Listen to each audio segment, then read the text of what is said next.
Hello guys, कैसे हैं आप सब। आई होप कि आप सब बिल्कुल ठीक होंगे एंड सेफ होंगे। तो चलिए हम अपनी स्टोरी को स्टार्ट करते हैं। ओके गाइस, मुझे लग रहा है कि आप लोगों को ये जो स्टोरी है कुछ ख़ास पसंद नहीं आ रही है, क्योंकि मैंने देखा आप लोगों का रिएक्शन भी अच्छा नहीं आया।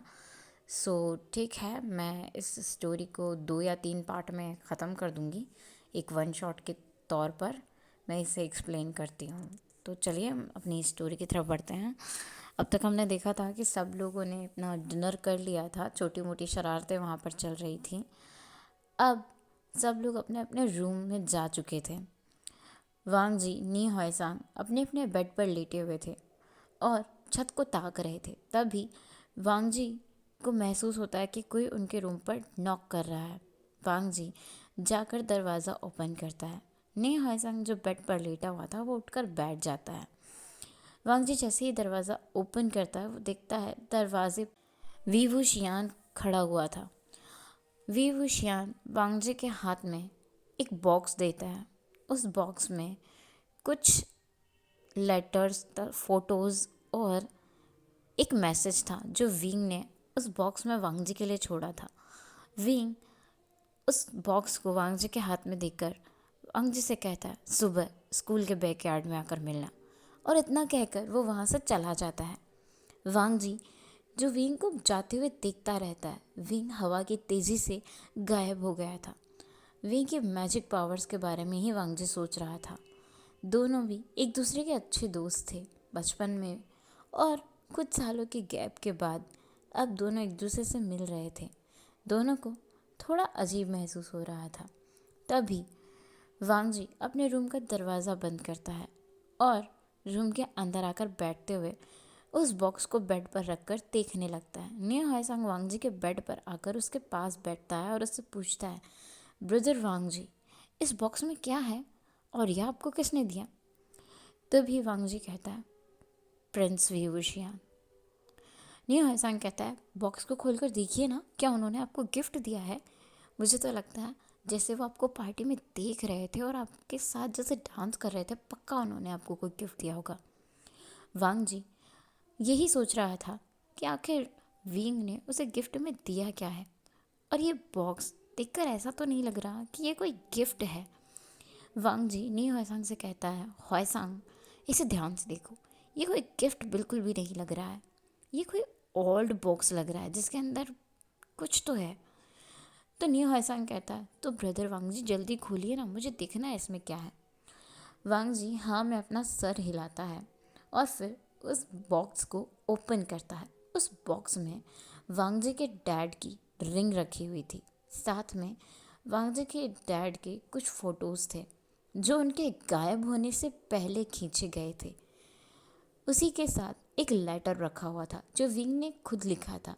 वांग जी उस लेटर को उठाकर पढ़ने लगता है। लेटर पढ़ने के बाद वांग जी शॉक्ड हो गया था और उसके हाथों से वो लेटर शॉक के मारे छूट गया था। नियो हायसांग वांग जी को हिलाता है और उनसे पूछता है, वांग जी क्या हुआ, आप इस लेटर को पढ़कर शॉक में क्यों चले गए? वांग जी कहता है, इस लेटर में लिखा है कि डैड गायब नहीं हुए हैं और ना ही डैड मरे हैं, वो जिंदा है, पर वो कहाँ है इस बारे में पता लगाने की विंग ने बहुत कोशिश की है। उसे कुछ सबूत और सुराग मिले हैं जिनके बारे में वो मुझसे डिस्कस करना चाहता है।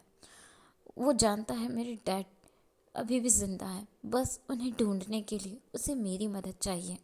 इसीलिए उसने मुझे स्कूल के बैकग्राउंड में बुलाया है सुबह क्लासेस के शुरू होने से पहले।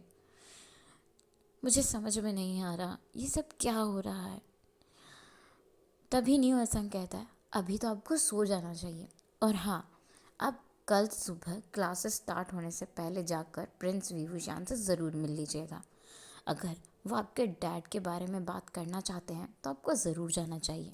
वांग जी फिर से एक बार यस में अपना सिर नोट करता है। उसके बाद वांग जी से न्यू हसन कहता है, अब सो भी जाइए। वांग जी सोने की बहुत कोशिश करता है मगर उसे नींद नहीं आ रही थी। तभी नी हॉयसंग उठकर अपने बेड पर बैठता है और एक क्लिनजिंग म्यूज़िक गुनगुनाने लगता है, जिसे सुनने के बाद वांग जी को नींद आ जाती है और नी हॉयसंग भी सो जाता है। नेक्स्ट मॉर्निंग सुबह के 8 बजे सब लोग ब्रेकफास्ट करने के लिए जा रहे थे। निया हाईसांग और वांगजी भी जा रहे थे, मगर वांगजी ब्रेकफास्ट टेबल पर ना जाकर स्कूल के पीछे वाले बैकयार्ड में चला जाता है, जहाँ वी फुशान पहले से ही उसका इंतज़ार कर रहा था।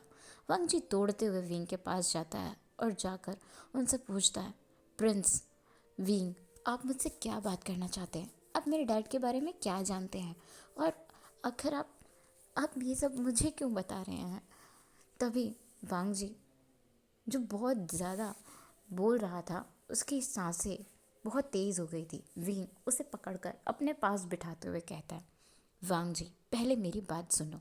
जो मैं कह रहा हूँ उसे ध्यान से सुनो। जब अंकल यहाँ से गायब हुए थे, तब भी मुझे इस बात पर शक था। इसीलिए मैंने हमेशा ही अपने जासूसों के ज़रिए ये पता लगाने की कोशिश की कि अंकल के साथ हुआ क्या था और वो गायब कैसे हो गए। वांगजी कहता है, तो क्या पता लगाया आपने? मुझे भी बताइए, मुझे जानना है मेरा डैड कहाँ है।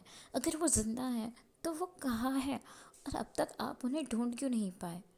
वांगजी को विंग कहता है, क्योंकि मेरे पास उनका कांटेक्ट ही नहीं है। मैं उनके साथ माइंडलिंग नहीं कर सकता, क्योंकि मैं उनका ब्लड नहीं हूँ। और इसीलिए तो मैं पिछले 4 सालों से आपको इस स्कूल में आने के लिए इनवाइट कर रहा था, ताकि आपकी मदद लेकर हम ये पता लगा पाए कि अंकल गायब होकर गए कहाँ। और एक बात है जिसकी वजह से मुझे ये डाउट है कि अंकल गायब नहीं हो, अंकल को गायब किया गया है, और इसके पीछे ज़रूर हम में से, हमारे इसी स्कूल में से किसी का हाथ है।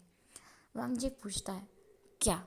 विंग कहता है, दफन माउंटेन पर अभी भी कुछ ब्लैक एनर्जीज हैं, जिनकी वजह से अभी भी वहाँ पर कठपुतलियाँ जिंदा हो रही हैं। दादी माँ ने बताया था, उन्होंने कहा था कि दफन माउंटेन पर उन लोगों ने एक बैरियर क्रिएट किया था, जिसकी वजह से वहाँ पर ब्लैक एनर्जीज ज़्यादा असर नहीं करती।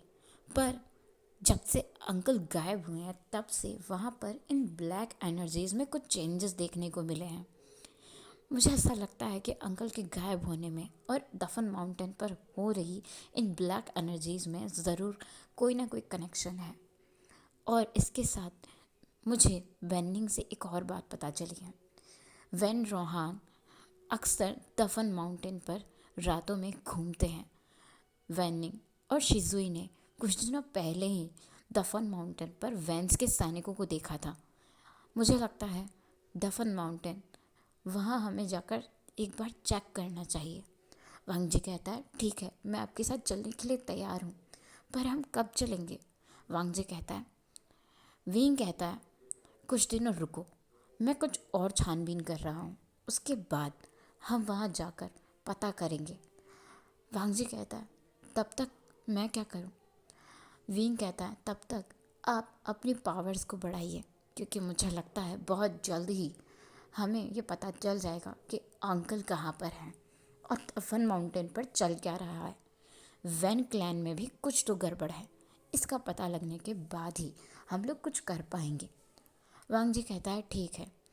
अब वो दोनों भी ब्रेकफास्ट करने के लिए चले जाते हैं। जैसे ही सबका ब्रेकफास्ट कंप्लीट होता है, वेंचिंग सभी से कहती है, आप सभी को अपनी अपनी क्लासेस में जाना है। तभी विंग उठकर खड़ा होता है और वो कहता है, मैं चाहता हूँ कि प्रिंस लैन वांगजी मेरे साथ स्क्वाड प्रैक्टिस करें। वैसे भी उन्हें ये सब सीखने की ज़रूरत नहीं है, वो कल्टीवेशन में मेरी तरह बेहतर हैं और उन्हें लगभग ये सब चीज़ें आती हैं, तो उन्हें ये फिर से सीखने की क्या ज़रूरत है। उन्हें तो मेरे साथ युद्धाभ्यास, रणनीति, राजनीति जैसे मामलों में चर्चा करनी चाहिए और अपने स्किल्स को बेहतर बनाना चाहिए। ये सब वो मेरे साथ भी सीख सकते हैं। तो विंग के फादर और मदर विंग की तरफ देखकर अपना सर ना में हिलाते हुए कहते हैं, ठीक है विंग, जैसा तुम चाहो बेटा। वैसे भी प्रिंस लैन वांगजी एक बहुत ही बेहतरीन और हाई लेवल के कल्टीवेटर हैं। तुम दोनों में ही काफ़ी सारी सिमिलरिटीज़ हैं, तो अब तुम दोनों एक दूसरे के साथ डिस्कशन करो, अपनी स्टडी एक दूसरे के साथ शेयर करो और अपने स्किल्स को भी एक दूसरे के साथ शेयर करो, ताकि तुम दोनों एक दूसरे में बची हुई कमियों को पूरा कर सको। वांग जी हाँ में अपना सर नोट करता है और विंग एक स्माइल देता है, जिसके बाद वांग जी विंग का हाथ पकड़ता है और उसे अपने साथ वहाँ से ले जाता है। बाकी सब राजकुमार और राजकुमारियाँ उन्हें देखकर बस मुंह बना रहे थे। कुछ लोग आपस में खुसर पुसर भी कर रहे थे। वांग जी विंग के साथ एक अलग ही क्वार्टर में आ चुका था, जहाँ पर वो दोनों अपनी प्लानिंग शेयर कर रहे थे। आज के लिए बस इतना ही, मिलेंगे नेक्स्ट पार्ट में।